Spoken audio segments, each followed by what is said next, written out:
maumivu yalipo. Sawa.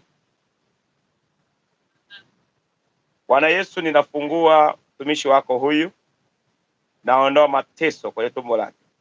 Wewe uvimbe uliyekaa kwenye milija yake ya uzazi, toka, toka, toka, toka kwa jina la Yesu. Out! Chama chake Jacques Lovele Bedi Remise do Vedi Karamanda Bayanga Baika Savena Mosika Telavia Badesh. Haya! Kuanzia leo milija yote ninaisafisha iwe huru na asipate shida popote. Na ni roho ambayo ulikuwa ukitaka kuzuia habari ya ujauzito, sasa ninamfungua. Hakuna shida tena, na awe vizuri sehemu zote katika jina la Yesu. Amen.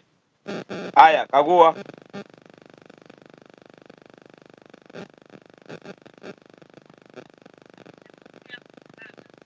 Hamna maumivu.